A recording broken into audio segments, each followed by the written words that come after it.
Vous écoutez La Voix de la jeunesse sur Étincelle Radio, la voix des jeunes pour le renouveau démocratique.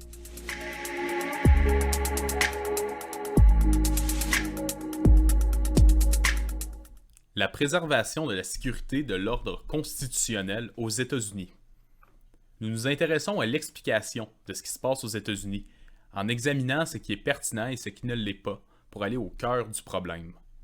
L'article de Kathleen Chandler explique pourquoi la Chambre des représentants des États-Unis qualifie le saccage du Capitole le 6 janvier, à Washington, d'insurrection en invoquant le 14e amendement de la Constitution des États-Unis, plutôt que l'article 1 de la Constitution portant sur les pouvoirs du Congrès et les ramifications pour le mouvement des travailleurs et du peuple pour la justice et la démocratie.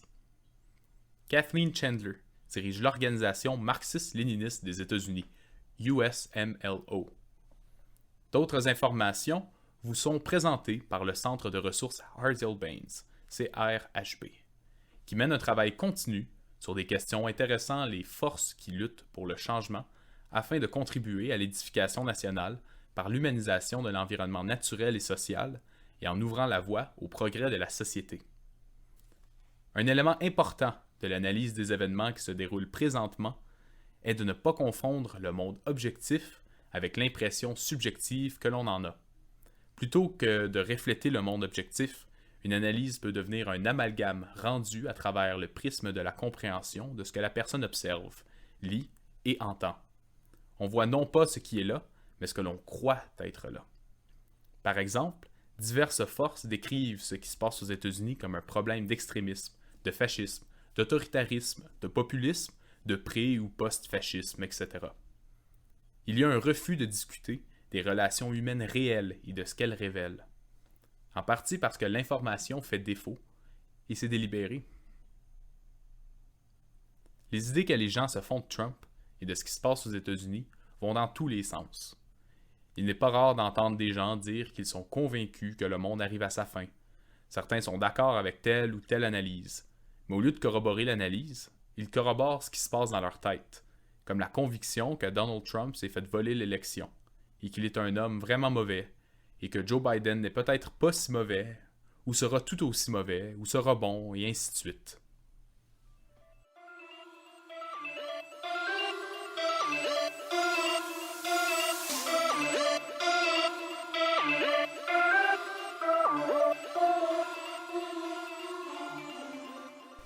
Une contre-révolution dans la contre-révolution. Compte tenu des éléments de preuve disponibles en ce moment, ce qui s'est passé le 6 janvier au Capitole, à Washington, est une contre-révolution dans la contre-révolution.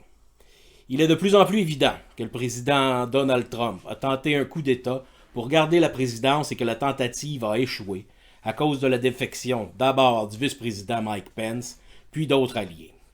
Puis avec la diffusion partout dans le monde des images de destruction, d'intimidation et d'hooliganisme dans l'enceinte du Capitole, dans la Chambre du Sénat et dans le bureau de la présidente de la Chambre des représentants, Nancy Pelosi, Trump ne pouvait plus conserver l'appui des militaires non plus. Le coup d'État manqué a ensuite été utilisé par le président élu, Joe Biden, la présidente de la Chambre des représentants, Nancy Pelosi, et d'autres pour tenter d'unir les bureaucraties policières et militaires fédérales derrière Biden afin de préserver l'Union et éviter une guerre civile. Pence et d'autres républicains, y compris ceux qui, comme le sénateur Ted Cruz, sont restés sur leur position de remettre en cause la validité de l'élection, se sont dissociés de la violence et de Trump et ont choisi de sauver leur propre carrière et sauver le Parti républicain pour pouvoir revenir à la charge plus tard. Joe Biden a délibérément qualifié d'insurrection le saccage qui s'est produit au Capitole. Les images qui circulent sur les médias sociaux révèlent l'ampleur du saccage. 5 personnes sont mortes, dont une femme qui avait pénétré dans l'enceinte du Capitole et un policier qui a été frappé mortellement alors qu'il exerçait ses fonctions. Ce n'est pas de mince affaire, mais comment le fait de qualifier cela d'insurrection explique-t-il que c'est le président des États-Unis qui a attaqué le Congrès? Trump a reçu 73 millions de voix lors de l'élection, contre 81 millions pour Biden. Il s'agit donc pas d'une simple foule criminelle ou d'une milice armée déchaînée. Biden parle d'une insurrection, mais il ne définit pas l'insurrection. Il n'explique pas ce qui fait de ces événements une insurrection, ni ce que sont les conséquences d'une telle affirmation. Par ailleurs, de nombreux membres des échelons supérieurs du Parti démocrate et des médias qui méprisent depuis longtemps Donald Trump réclament sa destitution en guise de châtiment. Le FBI est en train d'identifier ceux qui ont enfreint la loi. Des accusations d'infraction fédérale ont été portées contre 15 personnes jusqu'à présent, et cela comprend entrée violente et conduite désordonnée sur les terrains du Capitole, et intention d'entraver le fonctionnement des affaires du gouvernement. Une quarantaine d'autres personnes sont accusées de violation du couvre-feu et d'entrée illégale. Il est intéressant de noter qu'aucune accusation n'est portée en vertu du décret de Trump imposant une peine obligatoire de 10 ans pour toute action qui détruit, endommage, vandalise ou profane les biens du gouvernement. Il semblerait que le FBI et les membres du Congrès ne portent pas des accusations plus graves pour l'instant, y compris l'accusation d'insurrection ou de sédition. On dit que cela fait partie d'un effort pour atténuer les conflits entre les factions au pouvoir pour éviter une guerre civile violente.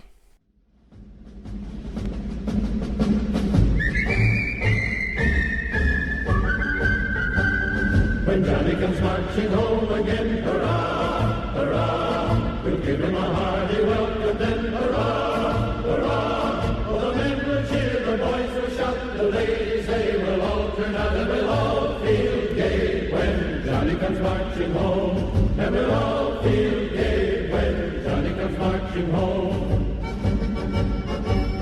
Get ready for the Jubilee, hurrah, hurrah. We'll give the hero 3 times 3, hurrah, hurrah. Oh, the laurel wreath is ready now to place upon his loyal brow, and we'll all feel gay when Johnny comes marching home. And we'll all feel gay when Johnny comes marching home. In 1861, hurrah, hurrah, that was when the war begun, hurrah, hurrah. In 1862, both sides were falling to, and we'll all drink stone wine when Johnny comes marching home. And we'll all drink stone wine when Johnny comes marching home.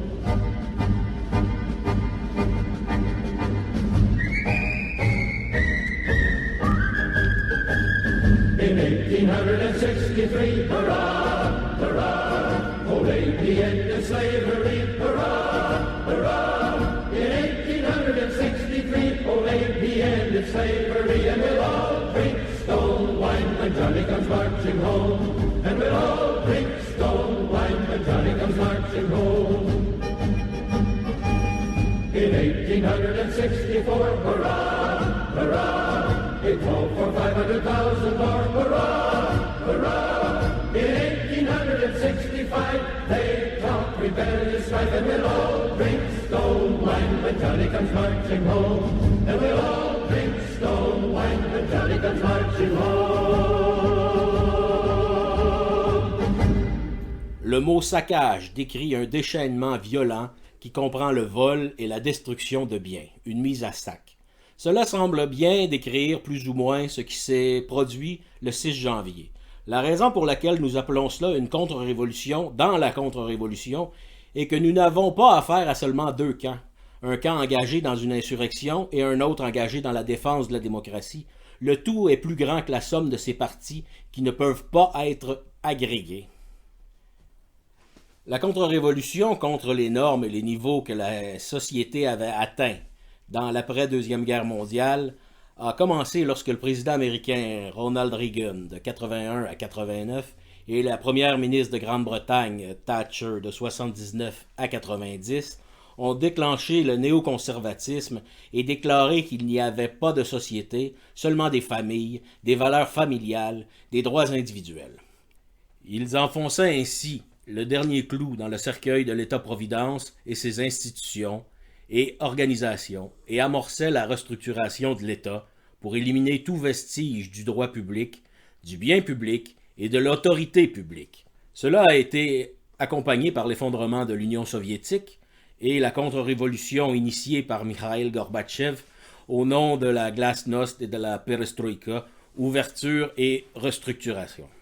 La contre-révolution et la régression se sont succédé rapidement dans les anciennes démocraties populaires d'Europe de l'Est, de 89 à 90, et de l'Union soviétique elle-même, qui s'est effondrée en 1991. L'offensive antisociale et la rétrogression sont devenues la conséquence de la contre-révolution et la restauration capitaliste dans ces pays. Aux États-Unis, en Grande-Bretagne, dans les pays d'Europe de l'Ouest, au Canada et dans d'autres pays, les attributs de l'État-providence ont été sacrifiés au profit de la gouvernance par décret. Une offensive antisociale et une régression sociale se sont également installées, souvent avec les justifications pour payer les riches. Le complexe militaro-industriel américain qui est apparu après la Deuxième Guerre mondiale et qui s'est développé au cours de cette période est le produit de la fusion du complexe militaro-industriel et de l'autorité publique. Il y a un gouvernement de guerre avec le développement des bureaucraties militaires et policières fédérales massives. Les intérêts privés prennent de plus en plus le contrôle des fonctions et des institutions gouvernementales. Les notions de service du bien public sont éliminées. Cela fait partie de la contre-révolution de l'époque. Cela signifie également que le problème de l'unification des bureaucraties militaires et policières dans le cadre de la préservation de l'Union et de la prévention de la guerre civile prend une grande importance. L'assaut concerté des cercles dirigeants contre les institutions de gouvernance démocratique américaine a connu un nouvel élan avec l'élection de Bill Clinton en 1992 qui promettait le changement. Reagan avait introduit la direction de l'économie qui consiste à payer les riches, y compris les profiteurs de guerre et les magnats de l'énergie, et l'effondrement de l'Union soviétique avait déchaîné l'impérialisme américain dans sa quête de domination mondiale. Et lorsque Clinton est arrivé au pouvoir, cette politique était bien ancrée. Bill Clinton a battu George H.W. Bush, qui avait lancé la première guerre d'Irak avec l'intention de supprimer un régime qui a développé et utilisé des armes de destruction massive, qui a hébergé et soutenu des terroristes, qui a commis des violations scandaleuses des droits de l'homme et qui a défié les décisions fondées des Nations Unies et du monde. Les guerres qui ont suivi n'étaient plus la continuation de la politique par d'autres moyens, qui se terminaient par des ententes négociées et des accords de paix.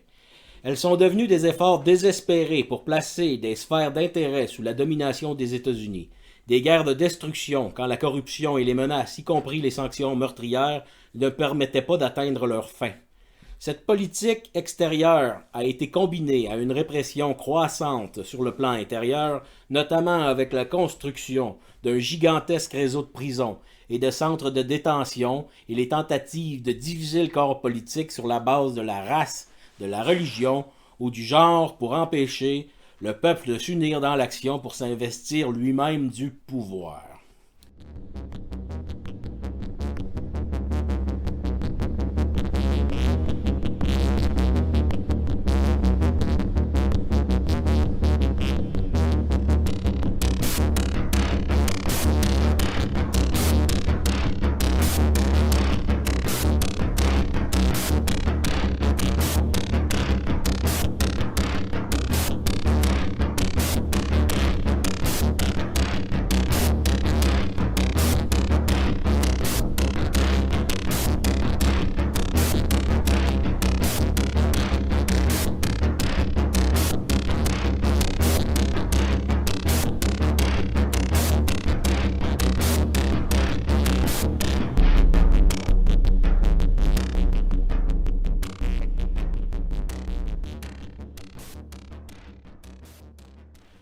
L'assaut contre les institutions démocratiques a enchaîné la destruction des partis politiques, qui sont devenus des cartels agissant comme des coalitions. Ils dépensent des milliards de dollars et se livrent à la désinformation pour contrôler les pouvoirs de police de la présidence et d'autres postes de pouvoir. Le Congrès a donc également dégénéré, tout comme les élections, qui ne parviennent plus dorénavant à unifier l'énorme bureaucratie militaire et les factions rivales qui se disputent le pouvoir. Les guerres ne servant plus à atteindre ce but. Nous assistons aujourd'hui à l'attaque d'une aile du gouvernement, la présidence, contre une autre, le Congrès, dans le but de renforcer le pouvoir exécutif. Biden, en parlant des événements du 6 janvier, n'a pas défendu le Congrès en tant qu'organe législatif doté de pouvoir. Il dit qu'en tant que président, il va rétablir l'ordre public, ne pas permettre au département de la justice d'agir comme son cabinet d'avocats personnel, etc. L'objectif est de renforcer le bureau du président et sa capacité à utiliser les pouvoirs de la police. Il ne s'agit pas d'apporter le changement demandé par le peuple qui réclame le pouvoir de décider de ses affaires, mais de favoriser la contre-révolution contre le peuple. Cela montre que des intérêts privés étroits ont pris le contrôle des pouvoirs décisionnels tant au niveau fédéral qu'au niveau des États. Depuis Clinton et sa promesse de changement, le changement est en faveur du peuple, est toujours la victime aux États-Unis. Les présidents ont chacun à leur tour perfectionné l'utilisation des pouvoirs de police et ont utilisé la fonction de président pour dépasser les limites de la conduite jusqu'alors acceptée. Avec les attentats du 11 septembre 2001, le président George W. Bush a déclaré un état d'exception permanent où la justification des violations des libertés civiles sont devenues la norme. La torture, les guerres d'agression et les sanctions meurtrières vont de pair avec la perpétuation en toute impunité des assassinats policiers, principalement de personnes noires, le traitement inhumain des réfugiés, des travailleurs sans papiers, des immigrants, des enfants, l'incarcération d'un nombre toujours plus important de personnes qui sont criminalisées comme une chose allant de soi et d'autres crimes que les États-Unis commettent régulièrement. Tout le département de la sécurité intérieure est établi avec des forces policières et une bureaucratie massive, le tout déployé pour la répression et l'impunité dans l'usage de la force. Seuls ceux qui cherchent à apaiser les impérialistes américains répètent le mantra que les États-Unis sont une démocratie ou une société civile dotée d'institutions démocratiques.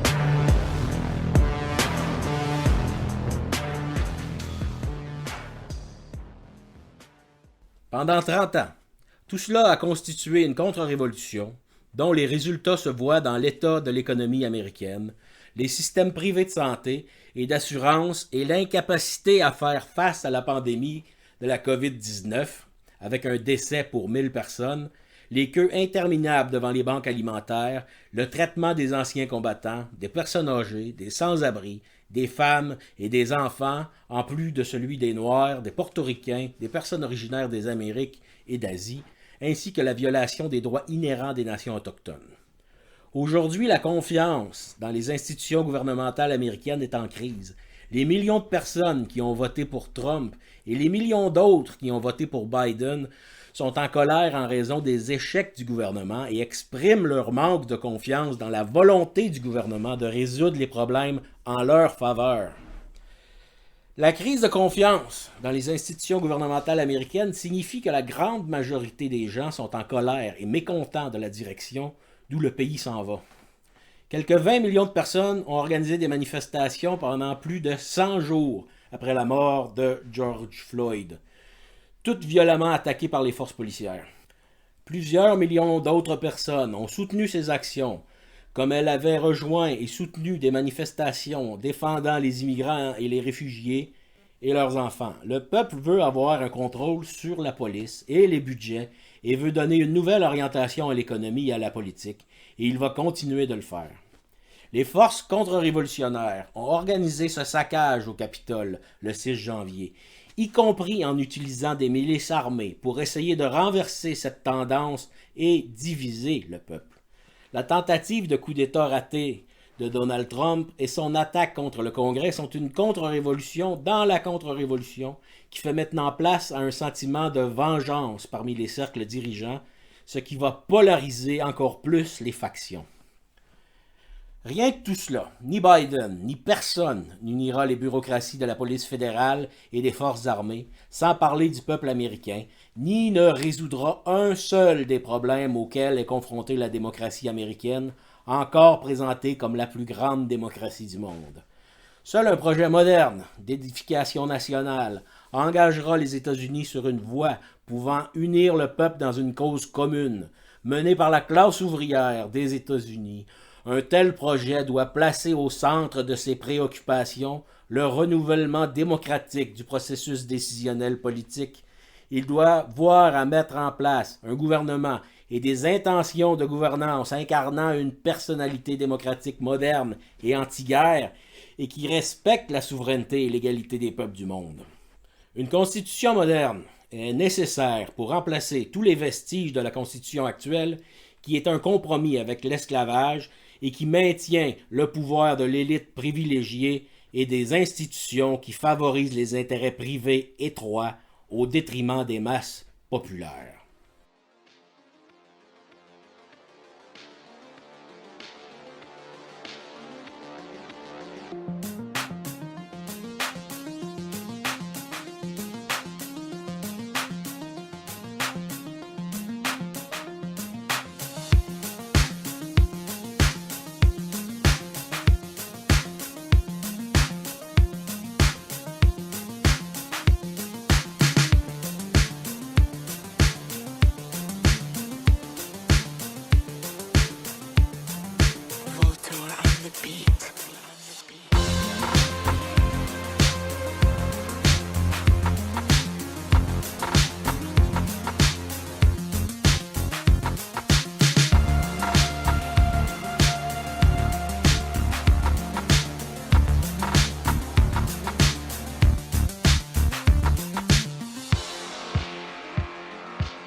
Ce qui est pertinent et ce qui ne l'est pas.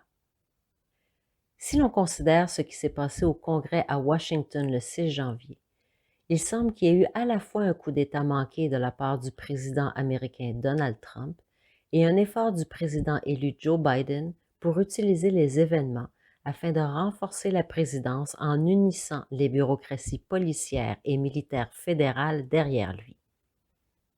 Le vice-président Mike Pence et la présidente de la Chambre des représentants Nancy Pelosi agissent comme facilitateurs dans cet effort. La présidente de la Chambre a déclaré publiquement, par exemple, qu'elle a demandé aux militaires de maintenir Trump loin du « bouton nucléaire », comme on l'appelle. C'est une façon de rallier les forces armées derrière Biden, même si Trump est toujours le commandant en chef des forces armées des États-Unis. Nous assistons à une contre-révolution dans la contre-révolution qui se poursuit depuis l'effondrement de l'Union soviétique. Ce qui s'est passé n'est pas un affrontement entre Trump et la démocratie, comme on le dépeint, car Trump prétend également vouloir sauver la République et sa démocratie. C'était plutôt un affrontement entre les pouvoirs de la présidence et les pouvoirs du Congrès. Il s'agit d'un effort pour affaiblir davantage le Congrès, qui est déjà dysfonctionnel, et à concéder nombre de ses pouvoirs, comme celui de déclarer la guerre et de faire adopter des lois importantes. Tous les présidents depuis la Deuxième Guerre mondiale ont accru la force et les pouvoirs de la présidence par rapport à ceux du Congrès. Ce pouvoir sur le Congrès s'est beaucoup accru sous Bill Clinton, George W. Bush et Obama, et avec Trump, cela a atteint le point où un gouvernement de pouvoir de police a été consolidé. Un tel gouvernement ne se soucie guère de la législation et des lois et utilise plutôt le bureau de la présidence pour agir en toute impunité par le recours à la force, aux décrets, etc. Cela est évident tant au point de vue national qu'international où Trump a agi à plusieurs reprises en toute impunité. Pour comprendre ce qui s'est passé le 6 janvier au Capitole à Washington, il est essentiel de savoir comment l'usage de la force a été déployé, à la fois l'absence initiale de forces de police et leur déploiement ultérieur. Les gens aux États-Unis et dans le monde entier ont vu des milliers de manifestants portant des drapeaux américains et des accessoires associés à Trump envahir les marches du Capitole et entrer à l'intérieur relativement librement, alors que le Congrès est en session pour certifier le résultat du vote du Collège électoral des États-Unis. Bien que le plan des rassemblements au Capitole et à la Maison-Blanche fût connu et, en fait, autorisé, la présence policière était exceptionnellement faible. Habituellement, la présence policière lors de manifestations à Washington est importante. Les contingents anti-émeutes longent les rues avoisinantes, les intersections près des points de rassemblement sont bloquées et, près du Capitole, les policiers casqués forment deux rangées, souvent armés de fusils automatiques, avec des barricades et des blindés, des policiers à vélo et à cheval, un centre de commandement, des hélicoptères et ainsi de suite. Le Federal Bureau of Investigation, FBI, la Drug Enforcement Administration, DEA, le Bureau of Alcohol, Tobacco, Firearms and Explosives, ATF, l'Immigration and Custom Enforcement, ICE, et d'autres forces fédérales du département de la sécurité intérieure sont généralement présents. Or, tous étaient absents au moment du rassemblement du 6 janvier, même si les deux chambres du Congrès étaient en session pour certifier le vote du collège électoral dans une situation de conflit connue.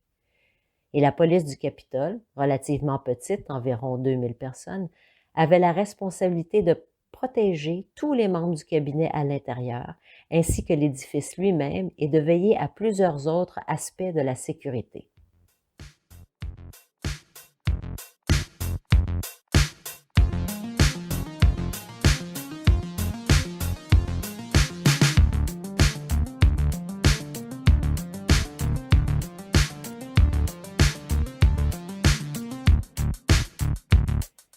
La police de Washington, les forces fédérales et, dans ce cas-ci, la garde nationale ne pouvaient être absentes qu'intentionnellement.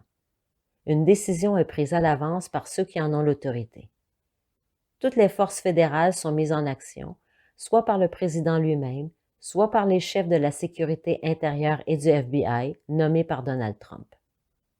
Pour le district de Columbia, la garde nationale est également déployée par Trump, mais il a retardé son déploiement pendant plusieurs heures et c'est finalement le vice-président Mike Pence qui l'a déployé, pas Donald Trump. Les ordres passent par le chef du département de la Défense qui les transmet au secrétaire à l'armée Ryan McCarthy. Ce dernier a déclaré « Nous sommes en contact avec les forces du maintien de l'ordre d'État et fédéral pour examiner les éventuels besoins supplémentaires de soutien à la garde nationale du district de Columbia. » Fin de la citation. Toutes ces forces fédérales peuvent agir indépendamment de la police du Capitole et le font souvent. Lorsque la marée de partisans de Trump a fait irruption dans l'édifice, les deux chambres étaient réunies séparément pour débattre du vote de l'Arizona, qui avait été contesté par les membres du Sénat et de la Chambre, mené par les sénateurs Ted Cruz du Texas et John Hawley du Missouri. Le vice-président Pence présidait le débat au Sénat, comme le veut sa fonction. La vice-présidente élue Kamala Harris était également présente. Tous deux ont été rapidement escortés en lieu sûr, sans doute par les équipes des services secrets chargés de leur protection personnelle. D'autres représentants ont été escortés vers la sortie, beaucoup d'entre eux se réfugiant dans les couloirs apocalyptiques, ainsi nommés parce qu'ils sont conçus pour être utilisés en cas d'attaque nucléaire. D'autres ont été piégés dans la salle de la chambre ou dans leur bureau avec leur personnel. Des images vidéo montrent des centaines de manifestants errant dans les chambres et les couloirs, occupant les bureaux, prenant des égaux portraits avec la police et saisissant des objets à conserver. Malgré tout, les renforts n'étaient nulle part.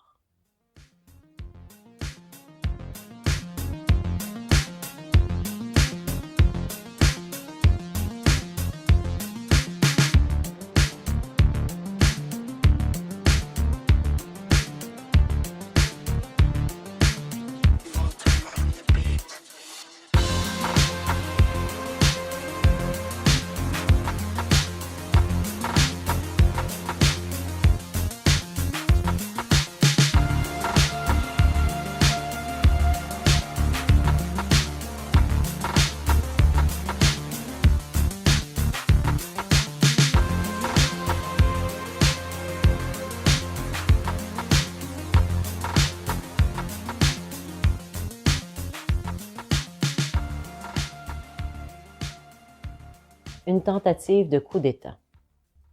Plus tôt ce matin-là, des milliers de personnes s'étaient rassemblées devant la Maison-Blanche où Trump a pris la parole. Il a dit que les personnes présentes étaient, et je cite, « patriotes américains, attachés à l'honnêteté de nos élections et à l'intégrité de notre glorieuse République, Nous n'abandonnerons jamais, nous ne céderons jamais. Fin de la citation. Il a appelé Pence à agir. Nouvelle citation. Tout ce que le vice-président Pence doit faire, c'est de renvoyer la certification aux États et nous devenons président.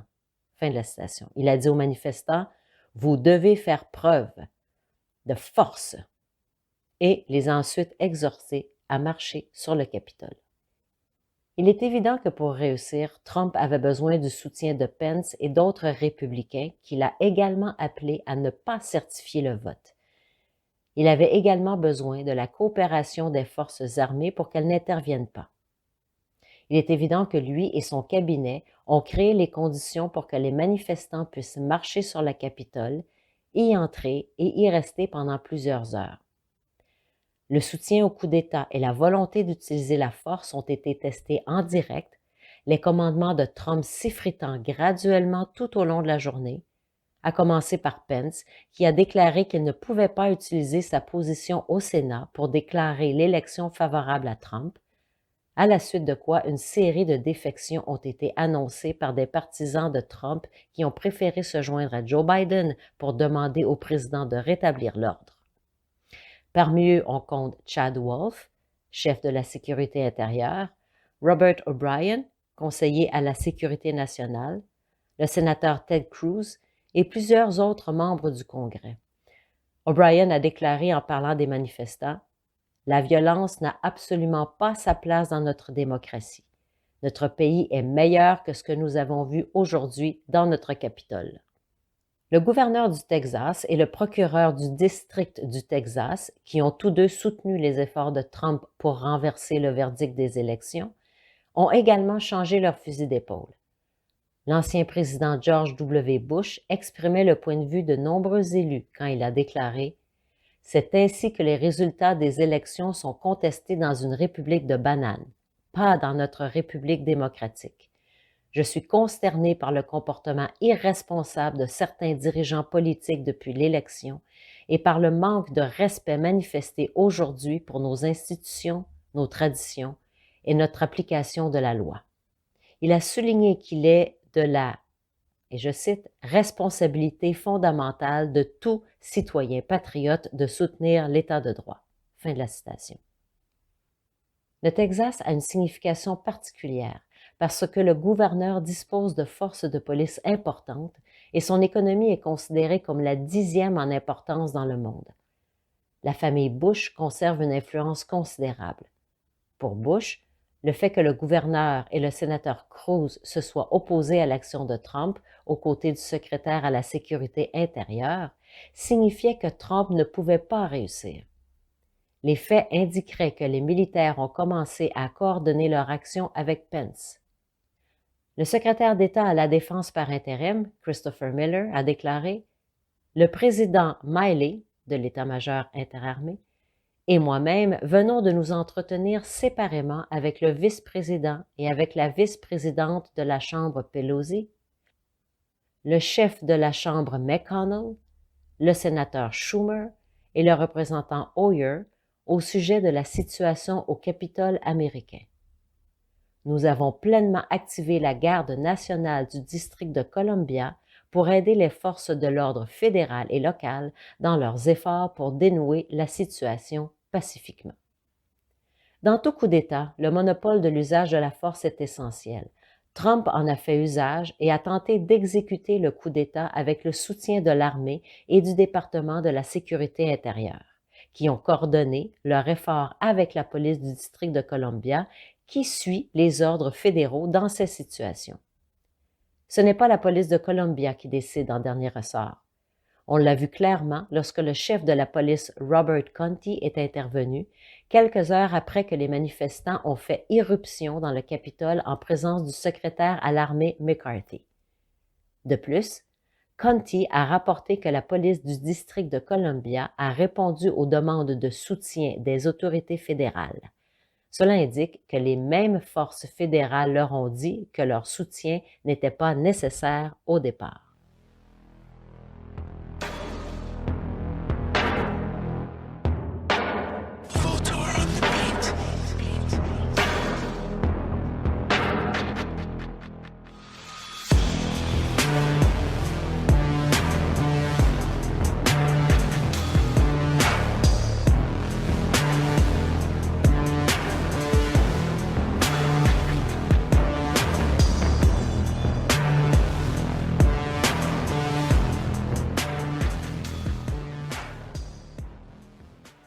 La revendication que fin soit mise à toute violence policière et que le contrôle soit entre les mains du peuple. Il y a un effort délibéré pour présenter l'affaire comme un problème de 2 poids, 2 mesures quand il s'agit de l'intervention policière. Les médias ont montré à plusieurs reprises des images de la garde nationale en tenue militaire complète gardant le monument Lincoln lors des manifestations pour dénoncer les morts aux mains de la police et l'impunité policière tout au long de l'été, ainsi que des tirs de gaz lacrymogène et autres violences d'État contre les manifestants de Black Lives Matter et leurs alliés. Ils ne font que répéter que dans ce cas-ci, la police a été prise par surprise, ce n'était pas préparé, tandis que d'autres disent que les corps policiers n'auraient pas dû être pris par surprise puisqu'ils avaient eu connaissance des rassemblements préalablement. Cette plainte au sujet de 2 poids, 2 mesures ferme les yeux sur la réalité que le problème clé est le monopole de l'usage de la force par les autorités de l'État qui agissent ou n'agissent pas en toute impunité. Bien que le mouvement populaire pour la justice dénonce l'impunité de la police, le problème de la violence policière n'est pas que les manifestants pro-Trump doivent être traités avec la même violence que ceux qui luttent pour la justice. Il y a en effet 2 poids, 2 mesures dans la violence policière raciste contre la résistance. On l'a vu cet été. En effet, chaque fois, l'État protège des intérêts privés tout en réprimant ceux qui résistent, qu'il s'agisse d'Afro-Américains, de Portoricains, d'Autochtones, de travailleurs, de femmes ou de jeunes. La réponse n'est pas d'exiger un recours égal à une plus grande violence de l'État policier, mais d'exiger qu'une fin soit mise à toute cette violence, au contrôle de la police et au monopole de l'usage de la force, et de trouver les moyens de mettre le pouvoir de décision entre les mains du peuple lui-même.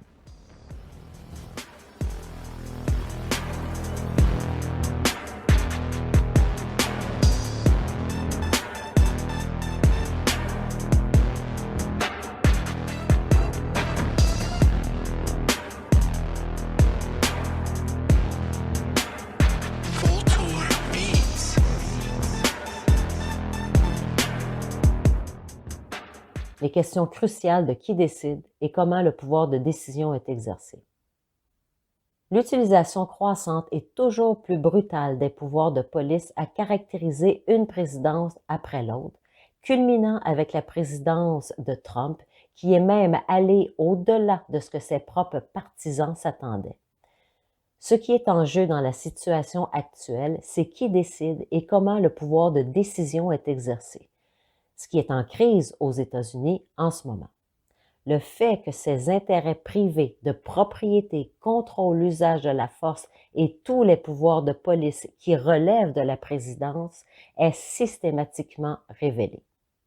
Il est remarquable que les deux camps, Trump et les forces qui s'opposent à ceux qui ont fait le saccage, prétendent défendre la Constitution et la présentent comme une solution à la crise actuelle. Or, ce sont précisément la Constitution et tous ses dispositifs de gouvernance qui ont échoué. La démocratie à l'américaine n'est plus capable de tenir rien ni personne redevable. Cela est on ne peut plus évident dans la situation immédiate avec les échecs du gouvernement face à la COVID-19, le chômage généralisé, la pauvreté croissante et le nombre croissant de sans-abri avec de nouvelles expulsions et pertes d'emplois à venir. La démocratie américaine n'assure pas et ne peut pas assurer les droits du peuple, y compris les droits les plus fondamentaux au logement, aux soins de santé et à un moyen de subsistance. Les solutions ne se trouveront pas dans les dispositifs de gouvernance qui ont donné naissance à la crise au départ et qui garantissent l'inégalité et l'absence de contrôle sur les décisions ayant un impact sur la vie de la grande majorité. Il est également inquiétant que Trump et Biden tentent tous deux de définir ce qui et ce qui n'est pas un patriote. Dans l'histoire des États-Unis, les accusations de manquer de patriotisme et d'être non-américains, souvent assimilés au terrorisme, ont toujours été un moyen de prendre à partie les personnes luttant pour leurs droits. Joe Biden, comme d'autres, affirme que ce qui s'est passé le 6 janvier n'est pas, ouvrez les guillemets, ce que nous sommes, fermez les guillemets. Il déclare « Pendant près de 2 siècles et demi, nous, le peuple en quête d'une union plus parfaite, avons gardé les yeux sur ce bien commun, l'Amérique est tellement mieux que ce que nous avons vu aujourd'hui. » Fin de la citation. La réalité est que ce dont tout le monde a été témoin est exactement ce que produisent les États-Unis des riches. Pendant ces 2 siècles et demi, 2 Amériques se sont affrontées, celle du peuple et celle des propriétaires privés qui ont concentré le pouvoir entre leurs mains. La Constitution est conçue pour maintenir ses intérêts privés au pouvoir. Le peuple a combattu à maintes reprises contre l'esclavage et les inégalités, contre l'Union, telle qu'elle est définie par et pour les intérêts de propriété qui ont pris le contrôle du monopole de l'usage de la force.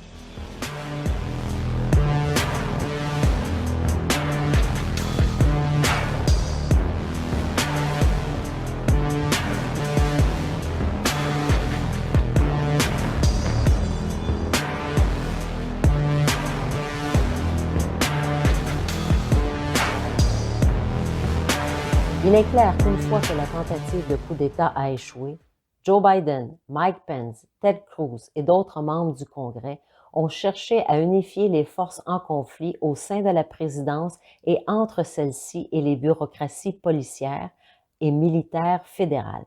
Cela est nécessaire pour préserver leur union plus parfaite et c'est un problème que Trump n'a pas réussi à résoudre pendant sa présidence.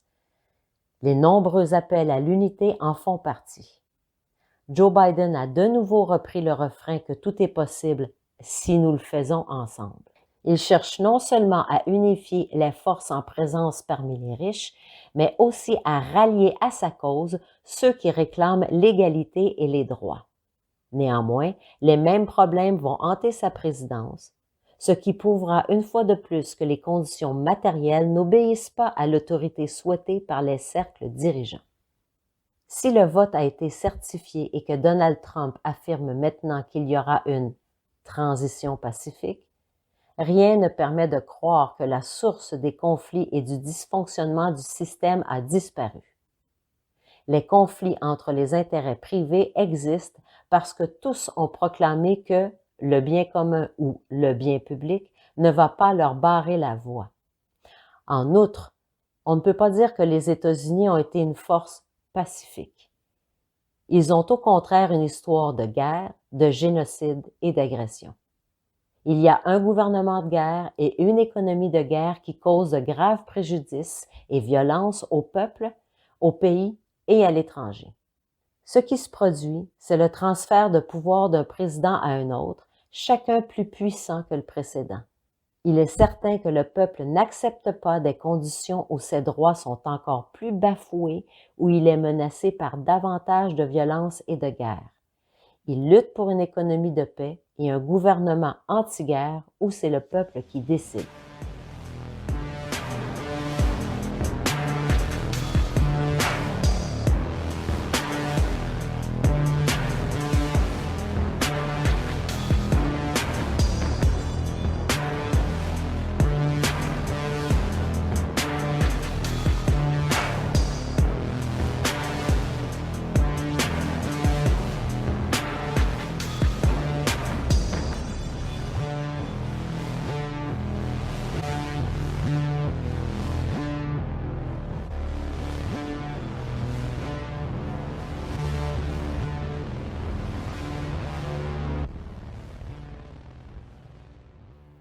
La nécessité d'investir le peuple du pouvoir de décider.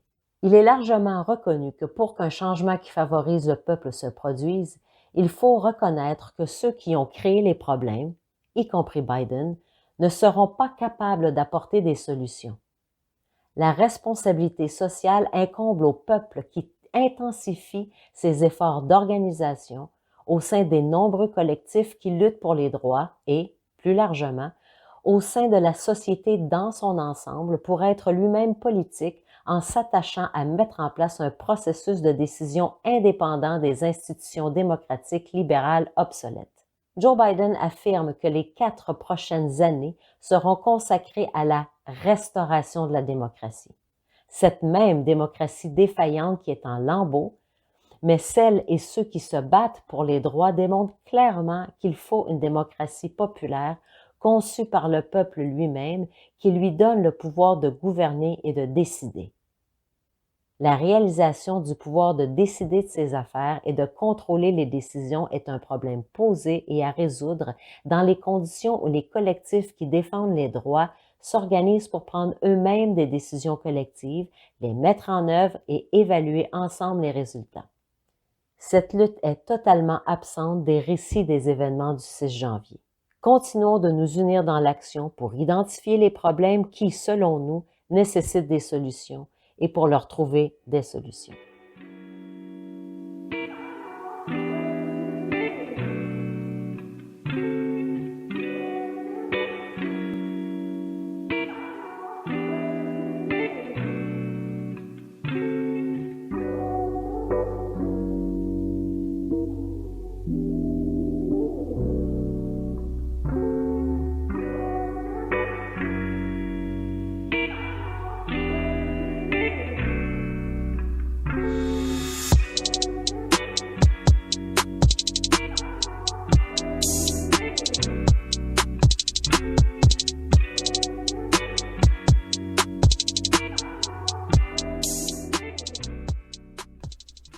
Qu'est-ce qu'une insurrection? Le président élu Joe Biden ainsi que la présidente de la Chambre des représentants Nancy Pelosi et le sénateur de l'État de New York Chuck Schumer, qui remplacera bientôt Mitch McConnell à la tête du Sénat, ont tous qualifié d'insurrection la manifestation du 6 janvier 2021 au Capitole. Il est rapporté que les articles de mise en accusation de la destitution rédigés par Nancy Pelosi accusent le président Trump d'incitation à l'insurrection. Jusqu'à présent, aucune accusation de ce type n'a été portée contre les sénateurs comme Josh Hawley du Minnesota et Ted Cruz du Texas, qui auraient également incité les manifestants. Ces deux sénateurs et les 6 autres, qui se sont joints à la contestation de la certification du vote de l'Arizona et de la Pennsylvanie, sont maintenant appelés le caucus de la sédition par certains représentants américains. Cependant, leur mise en accusation n'a pas été exigée, seulement leur démission. Le terme d'insurrection a également été largement utilisé par les médias, les commentateurs et les responsables gouvernementaux. Cependant, ce qui constitue une insurrection n'a pas encore été défini ou expliqué par l'un d'entre eux. Pourquoi cette manifestation et tous les événements au Capitole du 6 janvier constituent-ils une insurrection? Le 6 janvier, le président élu Joe Biden a d'abord qualifié ces manifestations d'un assaut sans précédent contre notre démocratie. Il a déclaré, et je cite, « Ce n'est pas de la dissidence, c'est un désordre. C'est le chaos, et cela frôle la sédition, et cela doit prendre fin maintenant. » Ils prennent d'assaut le Capitole, brisent les vitres, occupent les bureaux, le parquet du Sénat des États-Unis, fouillent les bureaux du Capitole de la Chambre des représentants, menacent la sécurité des fonctionnaires dûment élus. Ce n'est pas une manifestation, c'est une insurrection. Fin de la citation. On commence par dire que ce qui s'est passé était un assaut sans précédent, pour ajouter que cela frôle la sédition, et ensuite conclure qu'il s'agit d'une insurrection. Que faut-il y comprendre? Ce sont 3 choses distinctes, un assaut, une insurrection et quelque chose qui frôle la sédition, mais qui n'est pas de la sédition. Alors, ça veut dire quoi? C'est un assaut et une insurrection, mais pas de la sédition. D'un point de vue juridique, il est utile de se reporter au titre 18 du Code des lois des États-Unis, chapitre 115, Trahison, sédition et activités subversives. La sédition et la conspiration séditieuse sont définies comme suit. Je cite. « Si 2 personnes ou plus dans un État ou territoire ou en tout lieu soumis à la juridiction des États-Unis conspirent pour renverser, abattre ou détruire par la force le gouvernement des États-Unis, ou pour leur faire la guerre, ou pour s'opposer par la force à son autorité, ou par la force pour empêcher, entraver ou retarder l'exécution de toute loi des États-Unis, ou par la force pour saisir, prendre ou posséder tout bien des États-Unis contrairement à son autorité, ils seront chacun condamnés à une amende ou à un emprisonnement ne dépassant pas 20 ans ou les deux. Fin de la citation. Quand 5 patriotes et combattants de l'indépendance portoricains sont entrés armés dans l'édifice du Capitole en 1954 et ont réussi à atteindre la galerie, ils ont été accusés d'assaut avec intention de tuer et agression armée et condamnés à des peines de prison de plusieurs dizaines d'années. Plus tard, en 1981, plusieurs combattants de l'indépendance portoricain, un droit reconnu par le droit international pour mettre fin au colonialisme, ont été accusés de sédition et de conspiration séditieuse et ont été aussi condamnés à des peines de prison de plusieurs dizaines d'années et même à perpétuité. Ce n'est pas ce qui est arrivé dans le cas présent, alors même qu'il y avait présence d'armes.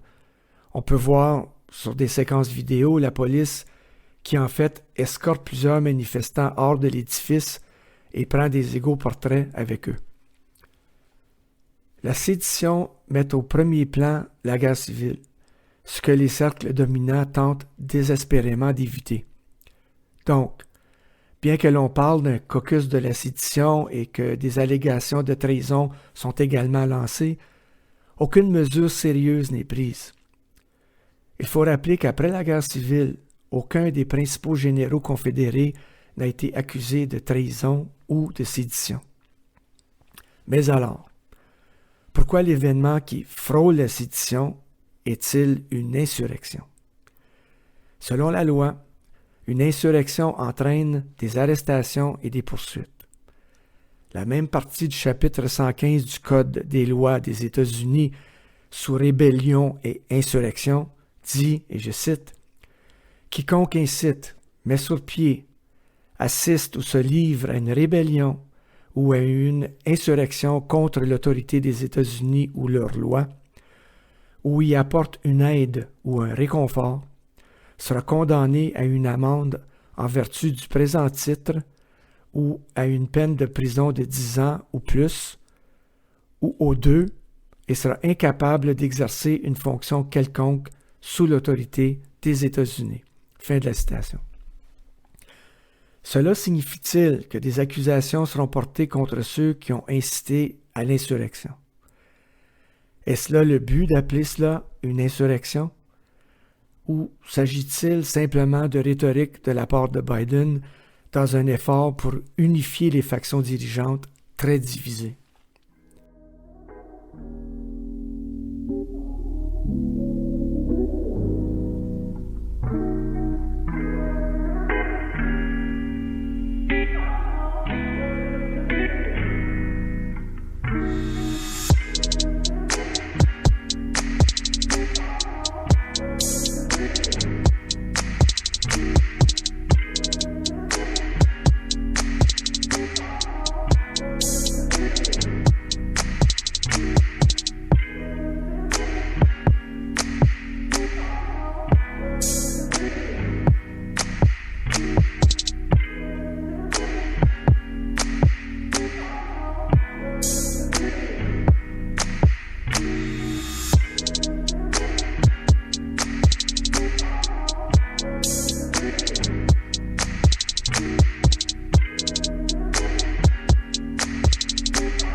De la manière dont Biden parle, il semble qu'une insurrection implique une foule qui menace la sécurité des élus, ce qui est effectivement le cas, mais il est important de souligner qu'au-delà du saccage, il y a le grave problème du président qui attaque le Congrès. Il n'y a pas de limite au pouvoir présidentiel. L'assaut contre le Congrès n'était pas le fait d'un ennemi extérieur ou d'un problème de milices racistes en soi. Bien que cette vengeance cible Trump, l'enjeu n'est pas Donald Trump, mais l'autorité présidentielle et son pouvoir de recourir à la force et de punir. Cela sert également à rendre beaucoup plus facile l'utilisation d'un recours à l'avenir contre ceux qui manifesteront devant les édifices fédéraux et contre l'autorité. Quelle que soit la façon dont Joe Biden utilise le mot insurrection, les images du passé de ce qui constituait une insurrection ne suffiront pas à décrire ce qui se passe aujourd'hui aux États-Unis, ni à donner des indications sur la façon d'analyser les développements en cours et d'apporter des solutions aux problèmes. Elles ne feront qu'attiser les flammes de l'anarchie et de la violence qui sévissent aujourd'hui aux États-Unis. Ceci met fin à l'émission d'aujourd'hui. Revenez-nous pour la prochaine diffusion. Le plus simple, c'est de nous suivre sur notre page Facebook. Vous la trouverez sous le nom de Jeunes pour le renouveau démocratique. Allez aimer notre page, nos publications et surtout diffusez nos émissions parmi vos camarades, vos amis, vos connaissances. Vous pouvez aussi nous joindre par courriel au ydr.jrd@gmail.com. Au revoir, à bientôt. Étincelle Radio est un balado produit par les jeunes pour le renouveau démocratique. Toutes nos émissions sont libres de droit et abus éducatifs. Les chansons que nous utilisons dans nos émissions sont utilisées en suivant le principe de l'utilisation équitable, fair dealing ou aussi fair use.